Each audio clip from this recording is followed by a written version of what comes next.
YouTube friends, and welcome to my channel, new and returning subscribers. It's Margie from the Budget Evolution, where we have fun saving our money. Today we are working on our budget for paycheck number 2, which comes out on November 16th. So we need to get this done.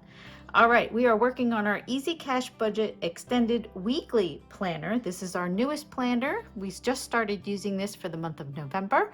I am so excited. I love the blue. I mean, even though it's fall and I have a little fall gnome in my repertoire over here, I'm working a lot. I asked for a lot of Christmas gifts for my budget space. So after Christmas, you'll start to see maybe a new thing happening here to make it more beach, ocean, sea themed, because that's kind of my vibe. Okay, so we are going all the way to the back where November is. Yeah, I already pre-filled these pages out. So I was like, yeah, I'm ahead of myself because I know come December, well, actually now and into December, I am extremely busy. So whenever I get a few minutes that I could just catch myself up or get myself a little ahead, I'm going to do that. And it was funny because I started doing this one and I started putting the numbers in and I go, wait a minute, that's for video time. Alrighty, so we are working on our second paycheck. So let's get started. Same number, not going to change until January. And we'll explain the different things that are going to happen come the new year. Homeowners insurance did change, but it ended up just kind of changing part of the policy. Like my husband was like, oh no, you can't pay it yet because blah, blah, blah, blah, blah. He wanted to see if he could get it cheaper someplace else, and then he realized it was the same price. It hadn't changed. Only the amounts of coverage kind of shifted around. So we don't have to worry about that. It's going to be the same amount. JPay for my daughter is the same, not changing. T-Mobile hasn't changed. Natural gas hasn't changed yet. Hoping that it doesn't change over the winter months, but usually mine stays because I am on the monthly plan, which I highly recommend to anybody. My electric and my gas are both on a monthly payment plan. So what they do is what you tend to spend over your 12 months, they calculate how much it would be per month. So you don't come to like November, December, January, February when it starts to get, well, we're in New Jersey, so it starts to get really cold in like February. So I'm not paying a $300 or $400 gas bill, or in the summertime when the pool is running, we're not paying a $300 or $400 electric bill. They spread it out over the 12 months. So you pay the same amount, and I like that because then I know exactly what I am paying for. So if you haven't done it, something to consider, so it's not a variable and you're not like hit like one month it was $200 and the next month it's $350, and that's a $150 difference. And sometimes we don't have that packed into our budget, or we may not have enough in our emergency savings. Whatever it is, I like to know exactly how much we're going to pay. Now, there are 2 times of the year where, well, one for each, where they go and they calculate either down or up depending on how you did the previous year. If you did not pay enough, then there's going to be obviously a difference, and then you're going to have to pay that difference. Ours actually, it's been pretty good. Sometimes there really isn't much difference, so I don't even really notice it. And then sometimes it is a bigger difference. It could be 50, 70, 80, you know, depending on what happens with the season. You know how it is with the weather. Okay, so moving on. Subscriptions is $42. That is changing. We got rid of the Better Me monthly subscription. It was just too expensive, but that's like the remainder that I had to pay extra for.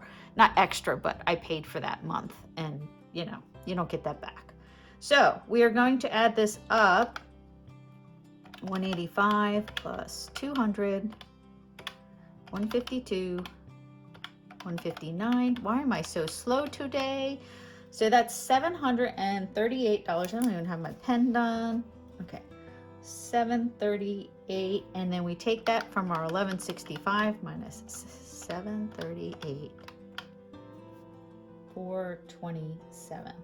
Okay, cash envelopes, the only ones we're going to do for this particular paycheck is going to be our spending money. That's what it's called.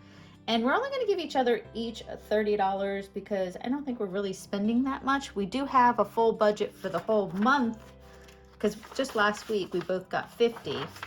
I haven't even spent mine at all.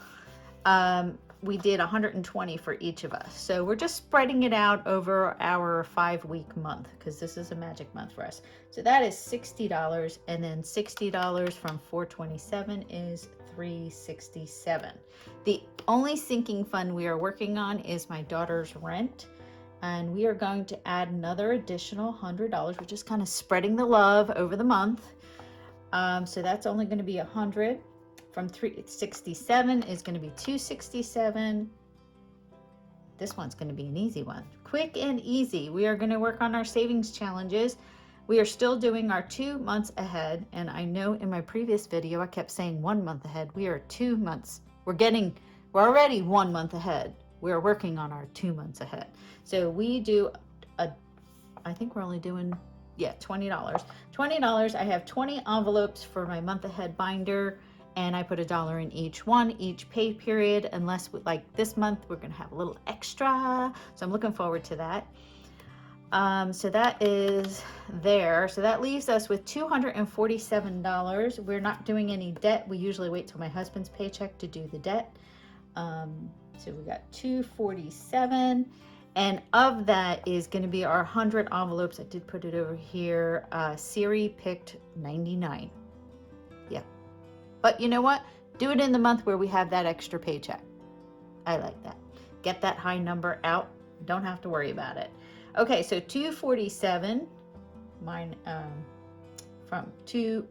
this is 267. If you add them together, 267 from 267 is 0. And that's exactly what we want for a zero-based budget. Okay, so we're going to do, let's see, our final totals. We have $1165 for income. Bills is going to be $738. Cash envelopes is going to be 60. Our sinking funds is only 100 this week, and our savings challenges is going to be 267. No debt, and that should come out to 0.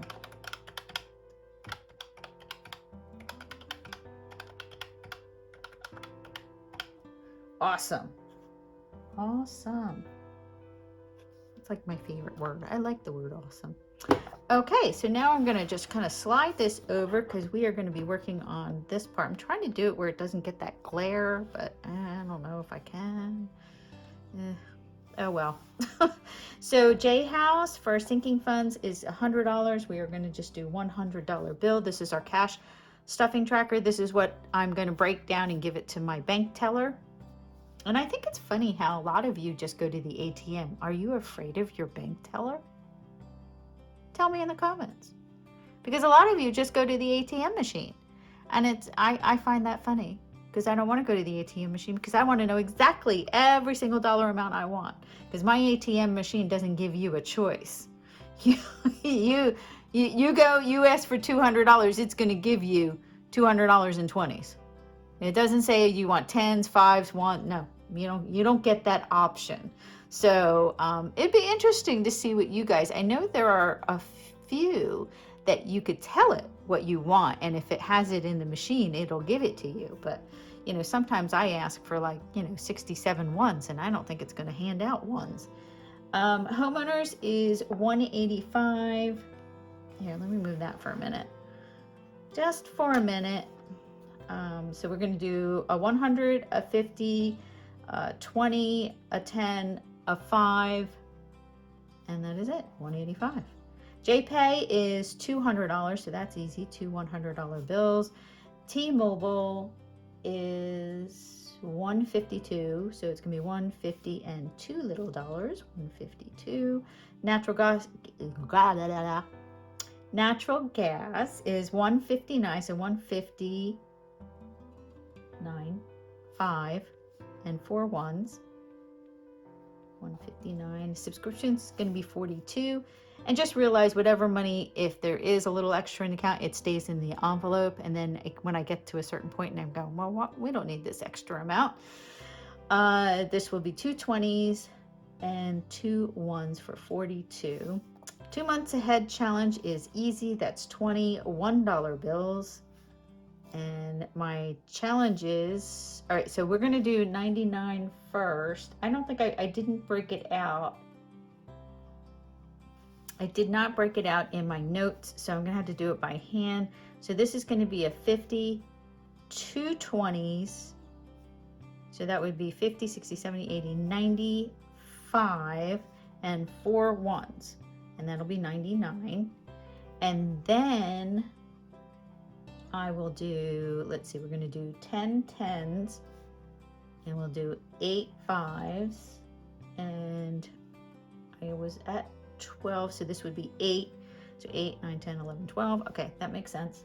And then this is going to be, now that I do need, because this was 247 minus 99 is 148. That works. And then for, oh, it's just $30, so that's easy. I was like, why is there only one? Because I usually take 50 at a time. So that's 120 for my husband and I, and 110 for 30 each. Okay, I am going to add all the totals up, and hopefully we get to 0.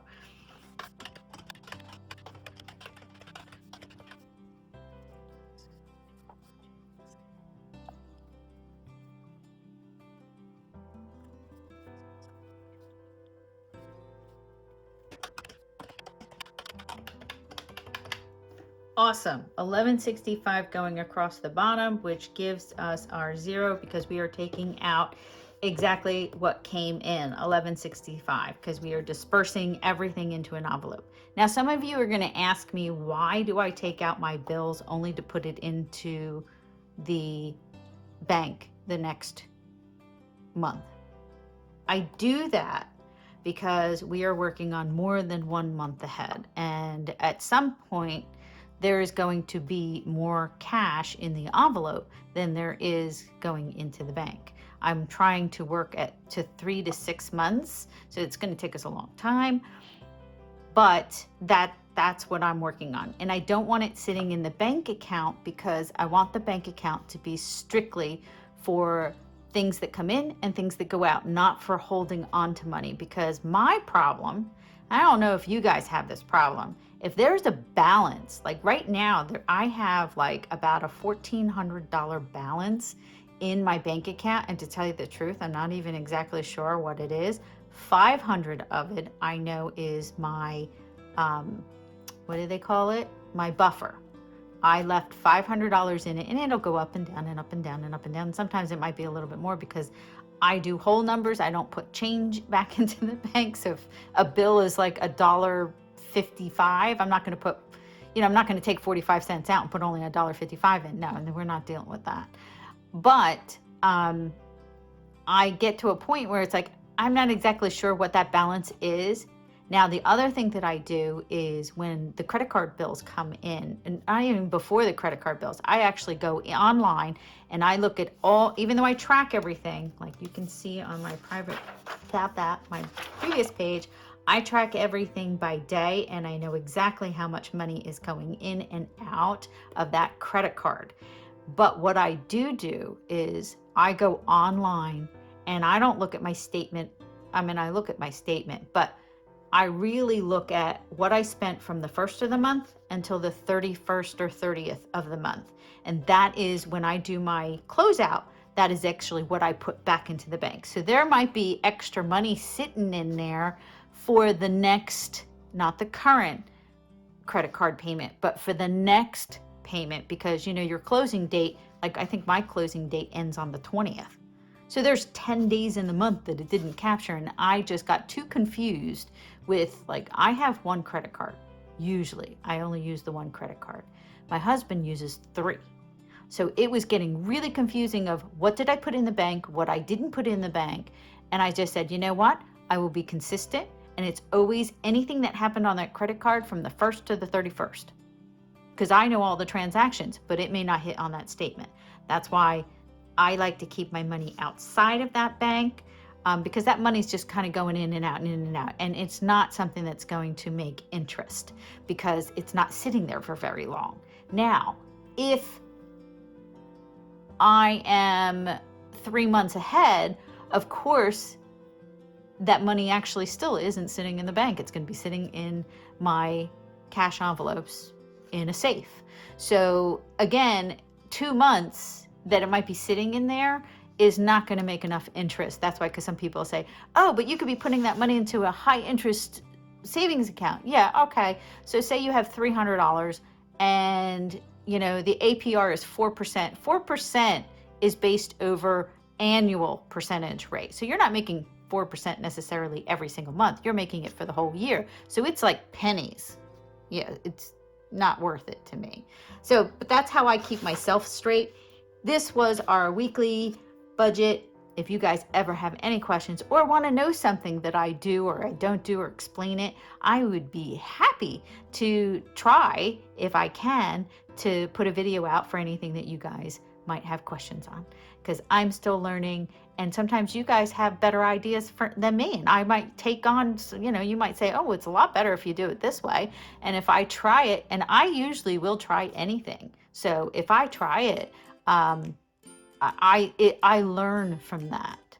I love physically doing things and then learning. And I think I said this in my video when I did the review of this binder. It's like, you know, there were things that like the Budget Mom does. I mean, lovely lady, great channel, you know, with the highlighting with all the different colors. I was like, oh, that looked cool. And I think I did it for a month and I was like, well, that's not me. I didn't like it, but I tried it because it could have been something that was like, boom, you know, like, wow, that really helped me out. Or it wasn't. It was something that's like, for me, that was just more time I was using and I could just figure it out a different way that was faster for me. So I am definitely a hands-on learner. Anyway, I should end this video because now it's going to be too long. I'm trying to keep them nice and short, except for the challenge videos. Those are harder because you're doing a lot of games and stuff like that. But these ones, trying to keep them real short. So I want to thank you all so much for watching. Please like, subscribe, and share, and I will see you in the next video. Bye, everyone.